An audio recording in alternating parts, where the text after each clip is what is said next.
El amanecer no trajo esperanza, sino una sentencia. En el Valle de los Molinos, los guardias reales descendieron con estandartes rojos y un decreto sellado por la corona. Las tierras de los Montoro serían confiscadas por deuda. Isabel, viuda y madre de 3, observó cómo el polvo cubría el viejo molino que su esposo había levantado con las manos. Sus hijos miraban en silencio, sin entender por qué la ley podía destruir lo que el amor había sostenido durante años. Y entonces, entre los relinchos y el ruido del metal, apareció un carruaje oscuro. De él descendió un hombre alto, vestido de azul profundo y mirada de mármol. Alonso de Villalba, marqués, soldado del rey, portador del sello que decidiría su destino. Pero cuando vio a esa mujer bajo el sol, con el cabello deshecho y 3 niños aferrados a su falda, algo en él se quebró. La frialdad del poder perdió su voz, y en su lugar nació una duda que ni la guerra había logrado despertar. A veces el reino dicta con leyes, pero el corazón dicta con piedad. Y aquel día, un marqués que vino a quitarlo todo descubrió que había llegado para quedarse. Si crees que el amor puede desafiar a la realeza, suscríbete y quédate hasta el final. En Coronas y Besos, cada historia nos recuerda que incluso los decretos del rey se inclinan ante un corazón que sabe amar.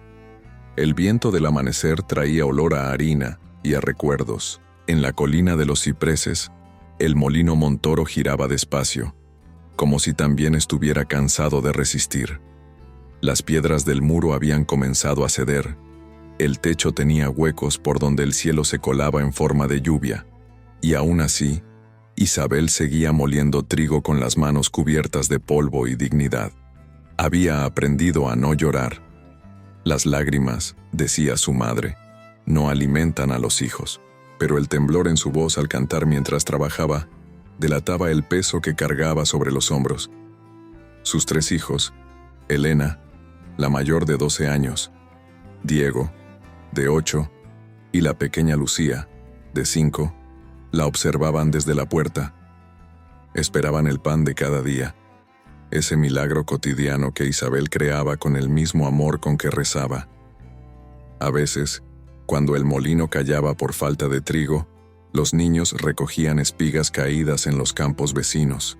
Ningún noble se rebajaba a mirar, pero los campesinos sabían lo que pasaba. Desde la muerte de Andrés, el esposo de Isabel, la familia había quedado a merced del reino. Andrés Montoro había sido molinero y soñador. Juró que aquel molino sería el corazón del valle. Pero cuando el rey impuso nuevos impuestos a los granos, la deuda creció más rápido que la cosecha. Un día, Andrés partió a la ciudad para negociar con el Consejo de Hacienda, y nunca regresó. Dicen que enfermó en el camino. Otros, que alguien lo hizo callar para quedarse con el molino. Isabel nunca lo supo. Solo recibió una carta con un sello roto y una deuda sellada. Desde entonces, trabajaba sin descanso. Cada amanecer encendía el horno, rezaba en silencio y giraba la rueda del molino con la fuerza de una mujer que sabe que rendirse no es opción. Los vecinos la admiraban, pero también temían acercarse demasiado. En los pueblos pequeños, la desgracia es contagiosa y la compasión peligrosa. Aquel día, el cielo estaba pálido, sin promesas. Un murmullo recorrió el valle. Los hombres del rey venían con un nuevo decreto. Isabel sintió un nudo en el estómago. Dejó el cesto de harina, limpió sus manos con el delantal y se dirigió al camino. A lo lejos, una nube de polvo anunciaba la llegada del carruaje. Los niños corrieron a esconderse tras la puerta. El carruaje era negro, con herrajes dorados y el emblema de la casa Villalba, un halcón con una espada en las garras. Cuando se detuvo frente al molino, un hombre descendió con paso firme, cubierto con una capa azul oscuro. Su porte era el de un soldado, su rostro, el de quien ha visto más batallas que amaneceres. Era don Alonso de Villalba, marqués recién nombrado por el rey para supervisar los cobros de impuestos atrasados. En su cinturón, colgaba el decreto que marcaba el fin del molino Montoro. ¿La señora Isabel Montoro?, preguntó con voz grave. Soy yo, respondió ella, erguida, sin apartar la mirada. Lamento informarle que según la ley real este terreno pasa ahora a ser propiedad de la corona. Tiene 3 días para desalojar. Isabel asintió lentamente. No suplicó. Entonces será la corona quien deba hornear su propio pan, dijo con serenidad. Alonso frunció el ceño. No esperaba respuesta, y mucho menos una que le doliera más que un reproche. Comprendo su enojo, pero la ley es la ley. Y la miseria también lo es, señor. Solo que la suya no paga impuestos, replicó ella. El silencio entre ambos fue tan denso que ni el viento se atrevió a soplar. Desde la puerta los 3 niños asomaron tímidamente. Alonso los vio. Los pies descalzos, las manos cubiertas de harina, los ojos demasiado grandes para tanta inocencia. Por un instante, el marqués bajó la vista. No recordaba la última vez que había sentido compasión. Partiré al amanecer, dijo Isabel, interrumpiendo el silencio. Pero déjeme terminar el pan de hoy. No quiero que mis hijos pasen hambre en el camino. Alonso la observó confundido. No había rastro de súplica en su voz, solo dignidad. Y esa dignidad, más que cualquier belleza, lo desarmó. Cuando subió de nuevo al carruaje, su escolta esperó la orden de partida. No, murmuró él al cochero. Regresaremos mañana. Y mientras el carruaje se alejaba entre el polvo del camino, Isabel, sin saberlo, había cambiado el rumbo del corazón de un marqués. La tarde siguiente cayó una tormenta como hacía años no se veía en el valle. El cielo se desgarró con un trueno, y las nubes se abrieron como si quisieran lavar los pecados de todos. En el molino, Isabel corría de un lado a otro intentando cubrir las grietas del techo con telas viejas. El agua se filtraba sin piedad, cayendo sobre los sacos de harina, el pan recién horneado y los dibujos que Lucía había dejado sobre la mesa. El fuego del horno chispeaba con debilidad. Elena, la mayor, sostenía una vela para iluminar el lugar mientras su madre trataba de mantener viva la llama. Diego empujaba un cubo para recoger el agua que entraba por el suelo. Era una batalla perdida, pero ninguno de ellos se rendía. Desde afuera, el viento rugía como si el reino entero quisiera derribar aquel último refugio. Cuando el reloj del molino marcó las 8 campanadas, un sonido de cascos se mezcló con el estruendo de la lluvia. Isabel levantó la vista. A través de la cortina de agua distinguió el carruaje azul de don Alonso de Villalba. El marqués descendió sin capa, empapado, con el rostro endurecido por algo que no era el frío. «¿Qué hace aquí?», preguntó ella gritando por encima del trueno. «Vine a asegurarme de que están vivos. El puente del camino se ha roto. El río crece. No deberían quedarse aquí. Este es mi hogar. No me iré». «No puede proteger a sus hijos bajo un techo que se desmorona», replicó él, «y usted no puede proteger su alma si deja que un papel lo vuelva piedra». La mirada de Isabel brillaba con un fuego que ningún rayo podría apagar. Alonso quiso responder, pero algo dentro de él lo detuvo. Había enfrentado guerras, juicios y traiciones. Nunca, sin embargo, se había sentido tan vulnerable como frente a esa mujer. «Suban al carruaje», ordenó al fin. «Tengo una casa en la colina. Es amplia y segura. No acepto caridad». «No es caridad, es», buscó la palabra, «humanidad». Elena, que escuchaba en silencio, tomó la mano de su madre. «Mamá, tengo miedo», susurró. Y ese susurro bastó para romper la resistencia de Isabel. Suspiró hondo, tomó a Lucía en brazos y asintió. «Solo por esta noche. Solo esta noche», repitió Alonso, aunque en el fondo supo que mentía. El trayecto fue lento y difícil. El camino de barro parecía tragarse las ruedas del carruaje. Isabel apretaba a sus hijos contra su pecho, mientras observaba el valle desaparecer entre sombras y relámpagos. Los relámpagos iluminaban los campos anegados, los árboles doblados por el viento, los tejados hundidos por la fuerza del agua. A lo lejos, un rayo cayó sobre el viejo roble que alguna vez había servido de refugio para los niños. El árbol ardió brevemente antes de colapsar, y Diego se aferró al brazo de su madre asustado. «Era el árbol de papá», dijo con voz temblorosa. Isabel le acarició el cabello conteniendo las lágrimas. «A veces los árboles también se sacrifican por proteger lo que aman», susurró. Cuando llegaron a la colina, la casa del marqués emergió entre los pinos como una fortaleza dormida.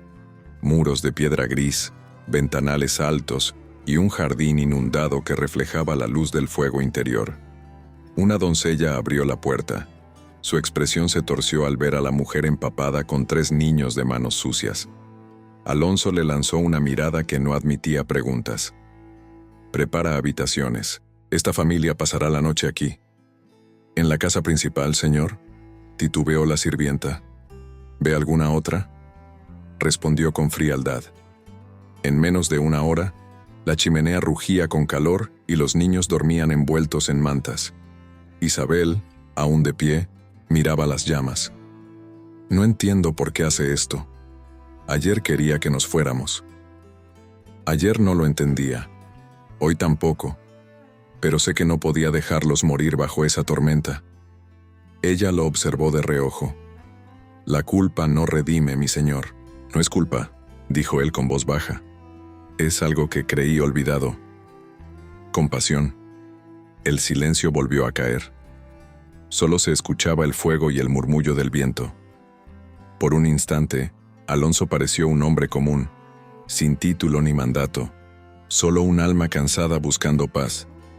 Isabel pensó en su esposo perdido, en las promesas que el tiempo había arrastrado, y por primera vez en años, sintió algo que no era miedo, sino descanso. A medianoche Alonso la vio quedarse dormida en una silla, con Lucía en brazos y el rostro iluminado por la lumbre. Nunca había contemplado algo tan humano, tan puro. Se quedó observándola largo rato, y en el fondo supo que nada volvería a ser igual. En ese silencio de hogar improvisado, algo invisible comenzó a girar, tan lento y constante como la rueda del viejo molino que había quedado atrás.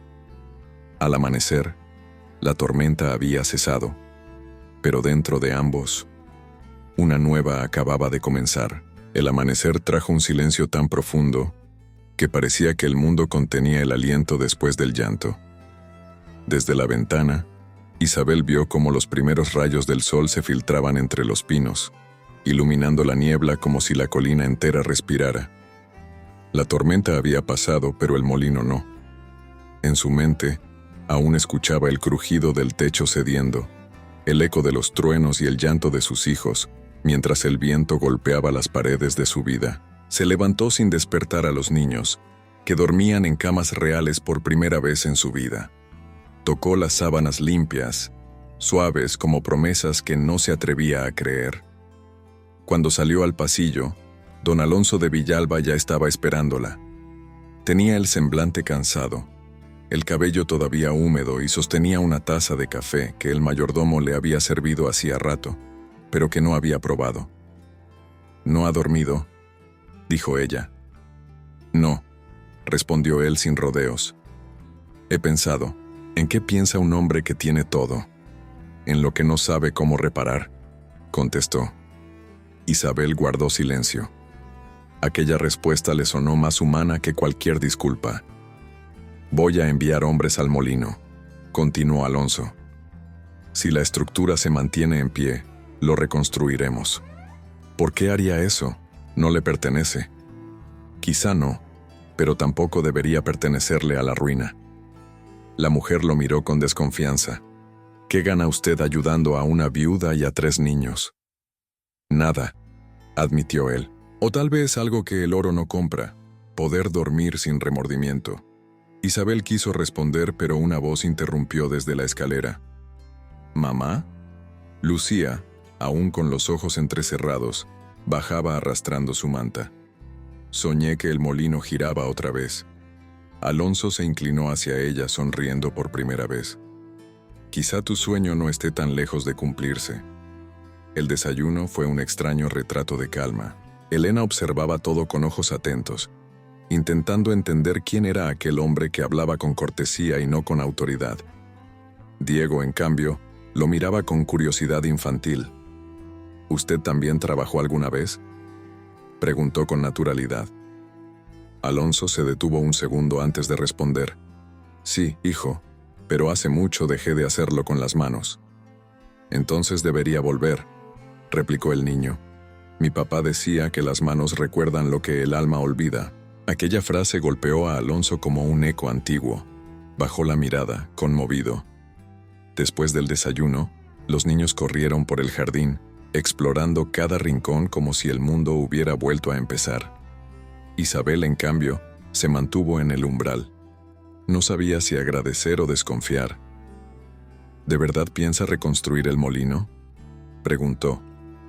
Lo juro, dijo él con firmeza. Y cuando vuelva a girar, no lo hará para mí, sino para ustedes. Ese día, Alonso envió a su capataz y a 2 obreros al valle. Volvieron al atardecer con las botas cubiertas de barro y una noticia incierta. Parte del muro se ha desplomado, señor. Pero la rueda aún resiste. Alonso asintió. Entonces hay esperanza. Señor, intervino el capataz, ¿por qué tanto interés en ese molino viejo? Alonso lo miró con calma. Porque a veces los lugares heridos enseñan más sobre la vida que todos los palacios. Esa noche, Isabel no pudo dormir. Desde la ventana veía las luces del taller improvisado donde los hombres trabajaban incluso con antorchas. El sonido del martillo golpeando la piedra le recordaba un corazón volviendo a latir. Pero en el fondo, algo la asustaba. La cercanía del marqués. No era solo gratitud lo que crecía en ella, sino una ternura que no se atrevía a nombrar. Y eso, pensó, era peligroso. Al amanecer siguiente, Alonso subió al molino con su caballo.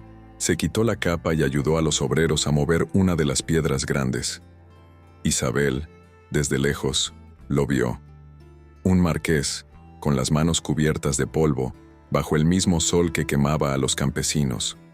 Aquella imagen derrumbó en ella la idea que tenía de los hombres con títulos. Cuando él la vio acercarse, sonrió apenas. ¿Ve, señora Montoro? Algunos molinos se reparan con trabajo, otros con fe. ¿Y usted cuál tiene?, preguntó ella. El que usted me contagió. Por primera vez, Isabel rió. Fue una risa breve, tímida pero sincera. Alonso la escuchó como quien oye una melodía que creía perdida. Durante los días siguientes, el marqués comenzó a visitar el molino cada mañana. Supervisaba las obras, hablaba con los niños, y siempre encontraba una excusa para quedarse un poco más. Lucía le llevaba flores silvestres. Diego le enseñaba a lanzar piedras al río. Elena lo miraba desde la distancia, intentando decidir si aquel hombre era un enemigo o una promesa. Una tarde, cuando el sol empezaba a ponerse, Alonso se acercó a Isabel con el rostro cubierto de polvo y una expresión decidida. «He hecho una promesa», dijo. «No solo reconstruiré el molino, también me aseguraré de que sus hijos tengan futuro». «¿Y qué hay de mí?», preguntó ella casi sin voz. Él la miró con una ternura que no había mostrado a nadie. «Usted ya lo tiene». Esa noche, por primera vez, Isabel lloró, no por tristeza, sino porque comprendió que el destino, a veces, también sabe reparar lo que el mundo rompe.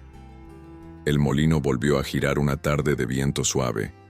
Las palas crujieron al moverse y una lluvia de polvo antiguo se elevó hacia el cielo como un alma liberada. Los niños aplaudieron y corrieron entre los sacos de harina, riendo como si la vida, al fin, les devolviera algo que les debía. Isabel, con las manos en el delantal, observaba en silencio, sin saber si debía llorar o agradecer. A su lado, don Alonso de Villalba sonreía con una satisfacción tranquila. «Promesa cumplida», dijo él mirando la rueda girar. «Sí, pero no sé qué haré mañana», respondió ella. «Todo esto es suyo, no mío». «Entonces haga lo suyo», contestó el marqués, sin apartar la vista del molino. Las cosas solo pertenecen a quien las cuida, no a quien las firma.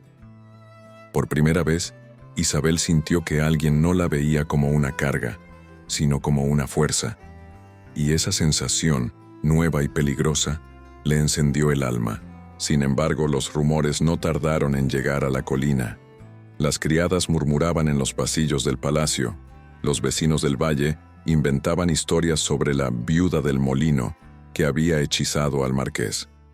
Incluso algunos nobles comenzaron a escribirle cartas a Alonso, recordándole sus deberes de sangre. El Consejo Real exigía que volviera a casarse con una mujer de linaje, no con una campesina.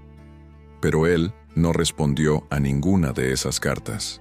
Solo una persona lo inquietaba: su hermano, don Rodrigo de Villalba, que había sido su sombra en los campos de batalla y su rival en los asuntos del corazón. Una mañana, el carruaje de Rodrigo apareció frente al molino.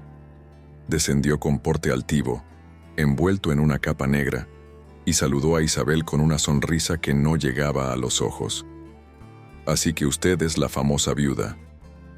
Y usted debe ser el hermano que trae tormentas», replicó ella sin miedo.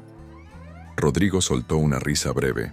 «Le advierto, señora, que el mundo no perdona a quienes olvidan su lugar. El mundo tampoco perdona a los hombres que confunden orgullo con nobleza», contestó ella.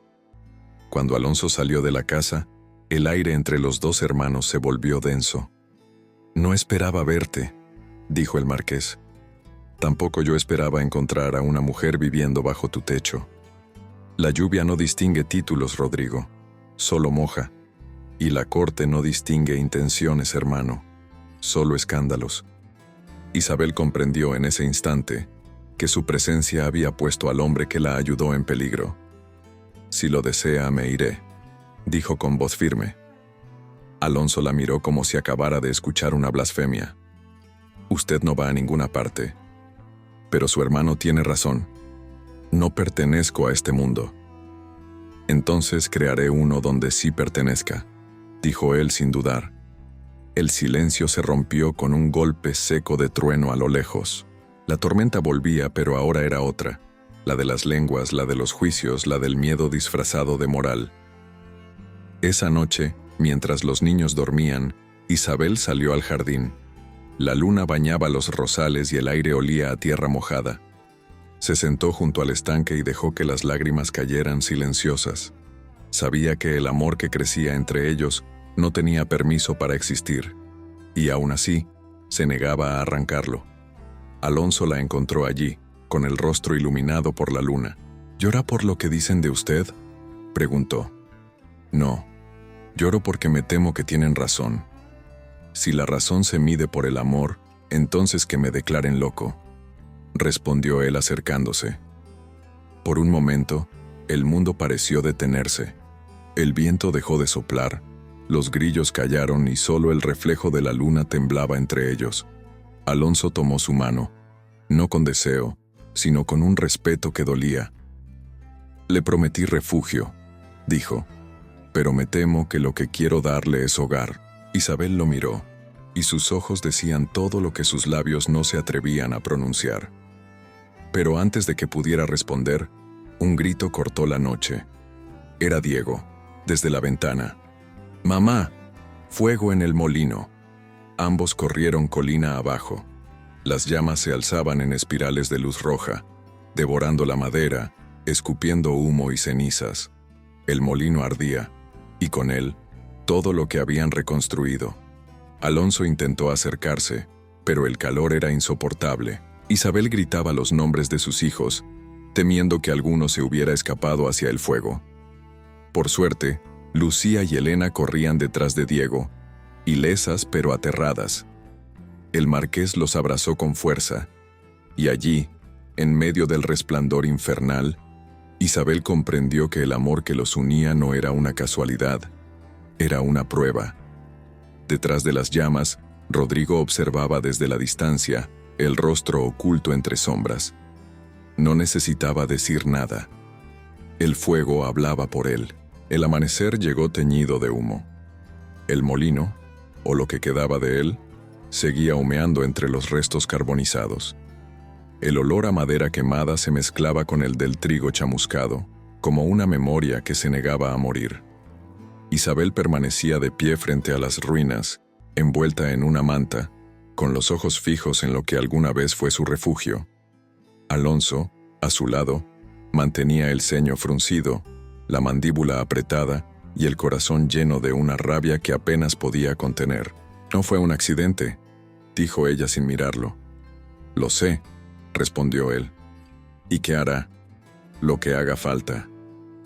El fuego había sido provocado. Los obreros habían encontrado rastros de aceite cerca de la rueda principal y huellas de caballos cerca del arroyo. Rodrigo de Villalba no había dejado su firma, pero tampoco la ocultaba. Para él, aquel incendio era una advertencia. Los títulos no se mezclan con las cenizas. Los niños lloraban en silencio, abrazados a su madre. Lucía, la más pequeña, preguntó con inocencia: «¿El molino se murió, mamá?» Isabel le acarició el cabello. «No, mi amor, solo está dormido. Y cuando despierte, girará más fuerte que antes». Esa frase, simple y tierna, encendió algo en Alonso. Ya no podía permitir que el miedo dictara su vida. Aquel mismo día, ordenó reconstruir el molino, esta vez con piedra reforzada y vigilancia permanente. Pero también sabía que debía enfrentar la verdadera raíz del problema. Esa noche cabalgó hacia la mansión de su hermano. El viento helado le cortaba el rostro, pero su determinación ardía más que el fuego que había consumido el molino. Entró sin anunciarse, empujando las puertas de roble con un golpe seco. Rodrigo lo esperaba junto a la chimenea con una copa de vino y una sonrisa de zorro. «Hermano, llegas tarde. Tú llegaste demasiado pronto al infierno», replicó Alonso. «¿Acaso vienes a acusarme? No tengo necesidad de ensuciar mis manos con cenizas. No las ensuciaste porque pagaste para que otros lo hicieran. ¿Y qué harás? ¿Desafiarme ante el consejo? ¿Exponer que escondes a una campesina bajo tu techo?» Alonso se acercó hasta quedar frente a él. «Expondré que tú eres el verdadero traidor, no al reino sino a la sangre que llevas». Rodrigo soltó una carcajada amarga. «La sangre, hermano, siempre se mezcla. Lo que no debe mezclarse son los nombres». Un golpe seco resonó. Alonso lo había golpeado con furia contenida. La copa cayó al suelo, tiñendo el mármol con vino que parecía sangre. «Si vuelves a acercarte a ella o a mis hijos», dijo entre dientes, «no habrá título ni linaje que te salve». Sin esperar respuesta, dio media vuelta y se marchó. El eco de sus pasos quedó suspendido en el aire como una sentencia. Mientras tanto, en la colina, Isabel velaba junto al fuego con los niños dormidos a su alrededor. Había comprendido que su presencia no solo despertaba amor, sino también odio, y que ese odio podía destruirlo todo si ella no actuaba. A la mañana siguiente, tomó una decisión que le partió el alma. Empacó pocas cosas, dejó una carta sobre la mesa y partió con sus hijos hacia el pueblo antes de que Alonso regresara. La carta decía: «No puedo ser la causa de tu ruina. Lo que construiste conmigo, protégelo sin mí. Si alguna vez el molino vuelve a girar, piensa que cada vuelta lleva mi gratitud y mi amor callado». Cuando Alonso volvió y encontró la casa vacía, el silencio lo atravesó como una daga. Leyó la carta una y otra vez, con las manos temblando. «No», susurró, apretando el papel contra el pecho. «No así». Montó su caballo y cabalgó sin descanso. Preguntó en cada posada, en cada cruce del camino, hasta que un pastor le dijo haber visto a una mujer con 3 niños cerca del río, dirigiéndose al convento de Santa Aurelia. Espoleó al caballo hasta que la bestia jadeó. El cielo se nubló, y la lluvia comenzó a caer con fuerza, como si el destino quisiera repetir la historia desde el principio. Cuando la encontró, Isabel estaba en el camino, empapada, cubriendo a sus hijos con su capa. Alonso descendió del caballo y corrió hacia ella. «¿Por qué huyes de mí?» «Porque te amo», dijo ella llorando. «Y el amor no siempre debe quedarse, a veces debe apartarse para no destruir». «No digas eso», replicó él tomándole el rostro. No hay amor que destruya cuando es verdadero. Los niños los miraban, sin entender del todo lo que sucedía, pero sintiendo que algo importante se sellaba bajo aquella lluvia. Alonso la abrazó con fuerza, como quien teme perder no solo a una persona, sino también su razón para vivir. No vuelvas a huir, le rogó. Prometo que nadie volverá a tocarte. Y aunque Isabel no respondió, se apoyó en su pecho, cerrando los ojos. Porque, a veces, el silencio es la forma más pura del perdón. El regreso a Valdemar fue silencioso. No hubo aplausos ni música, solo el sonido de los cascos del caballo sobre el barro húmedo y el suspiro de los niños que dormían en brazos de su madre. Alonso caminaba a su lado, sin atreverse a hablar. Había rescatado lo que más amaba, pero también sabía que nada volvería a ser igual. A veces, el amor que sobrevive al fuego queda marcado para siempre. Durante los días siguientes, la casa pareció contener el aliento. Los criados hablaban en voz baja, como si temieran despertar a un fantasma. Isabel se ocupaba de los niños, del huerto, del molino que comenzaba a levantarse otra vez. Alonso, en cambio, pasaba largas horas en el despacho, revisando documentos y escribiendo cartas que nunca enviaba, hasta que una mañana la vida decidió ponerlos frente a frente. Isabel entró con una bandeja de té. Él alzó la vista, sorprendido. «No hace falta que me sirva», dijo. «No es servicio, es costumbre», respondió ella dejando la taza sobre la mesa.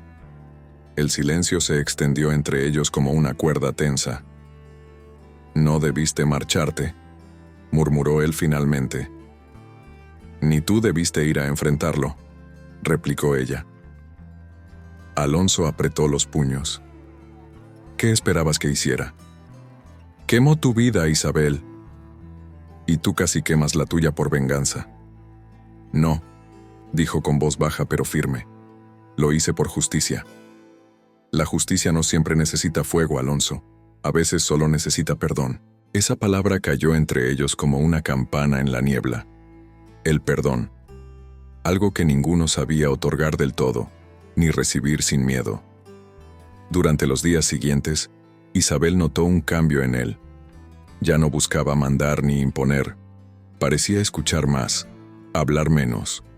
Los niños volvían a reír en el jardín, y el molino, lentamente, comenzaba a girar de nuevo. Cada vuelta era un recordatorio. La vida insiste, incluso cuando duele.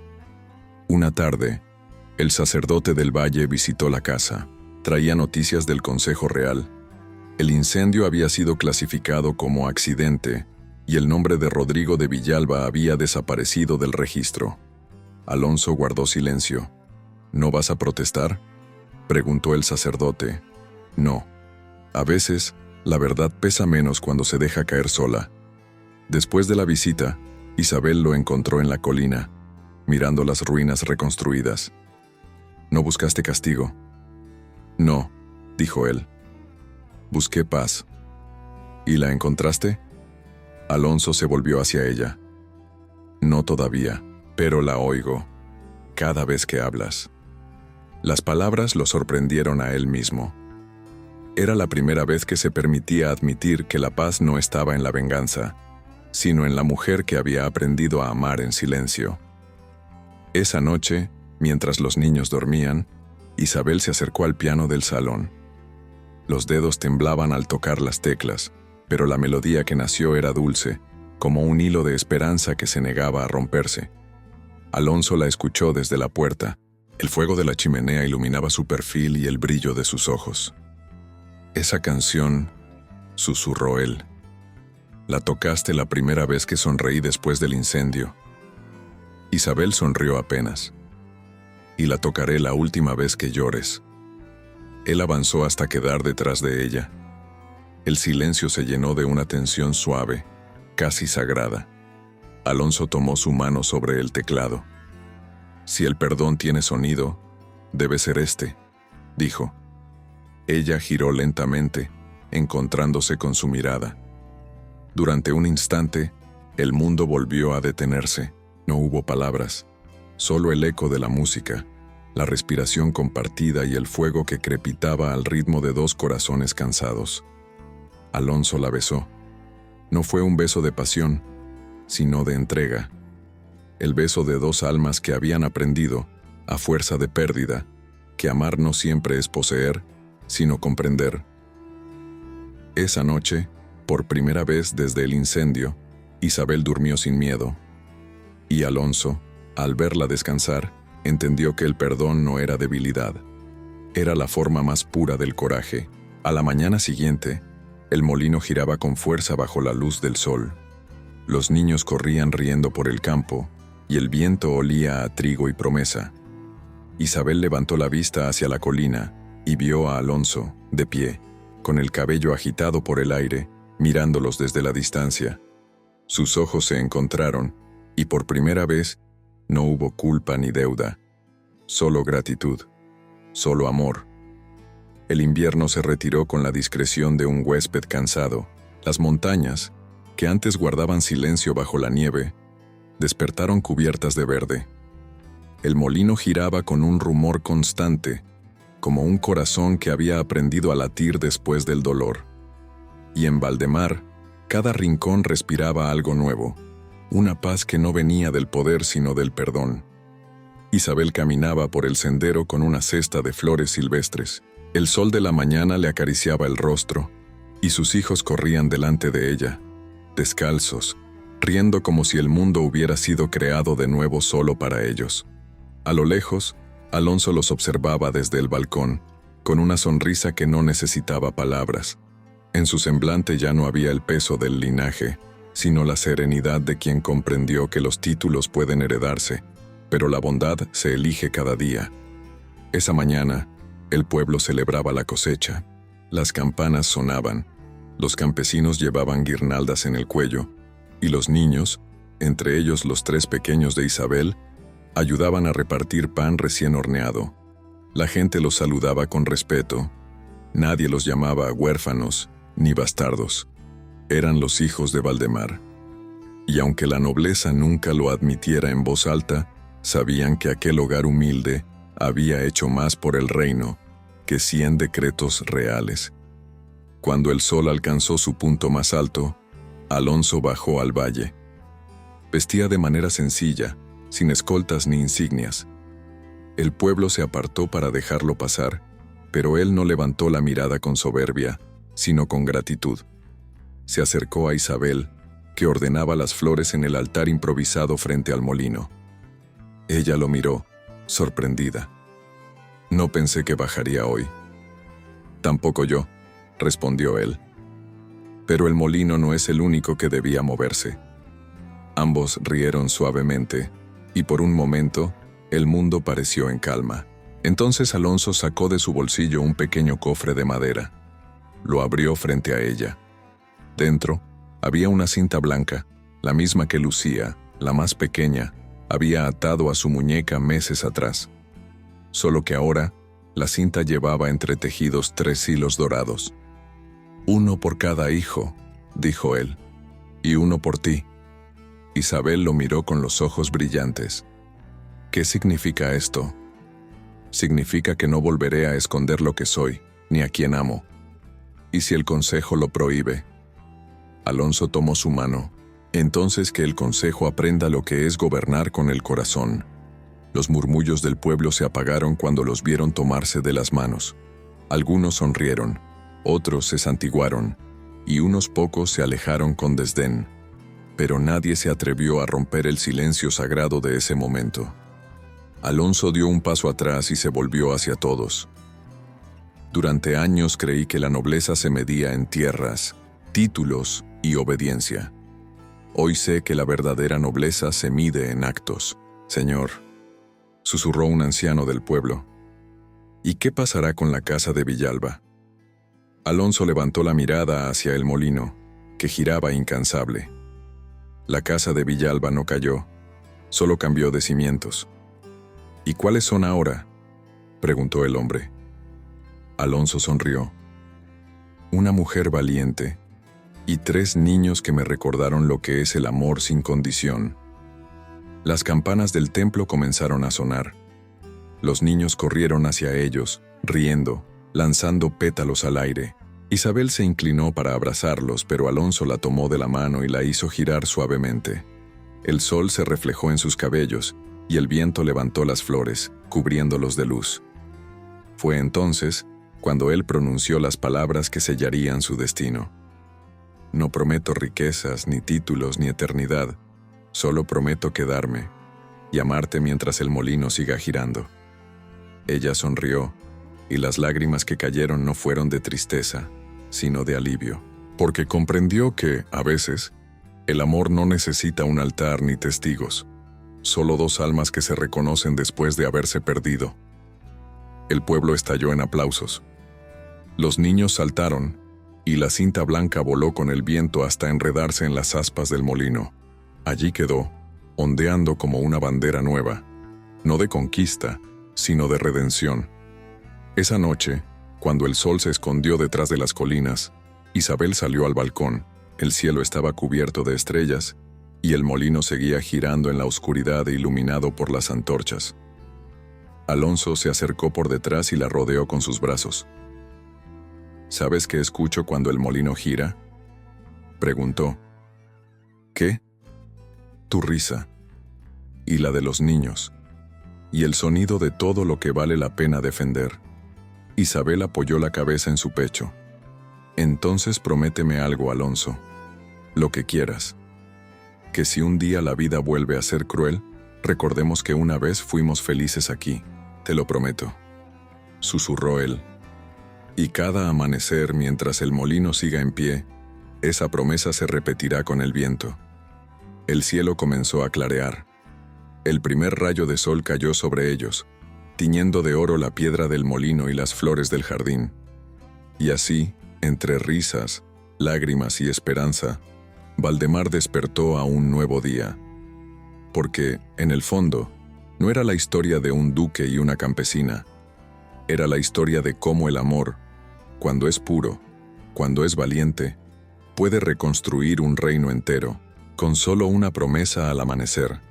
Dicen que el amor no siempre vence, pero a veces basta con que resista. Isabel y Alonso no cambiaron el mundo, solo el suyo, y eso fue suficiente. Porque en un reino donde los títulos pesan más que los corazones, ellos se atrevieron a construir su trono con ternura. El molino volvió a girar, los niños crecieron corriendo entre trigales, y la vieja casa de Valdemar dejó de ser símbolo de poder para convertirse en refugio de almas que aprendieron a reír otra vez. No hubo coronas, ni decretos, ni juramentos ante el consejo. Solo una promesa sencilla, repetida al amanecer. Mientras el molino siga en pie, el amor también girará. Y aunque el tiempo borre nombres y generaciones, la historia de aquella mujer valiente y del hombre que la eligió seguirá viva en el rumor del viento y en cada corazón que alguna vez buscó refugio en medio de la tormenta. Si esta historia tocó tu alma, suscríbete a Crónicas de Coronas y Besos. Deja tu like y cuéntanos desde dónde nos escuchas. Porque aquí donde los sentimientos gobiernan, cada historia es un reino y cada lágrima una corona.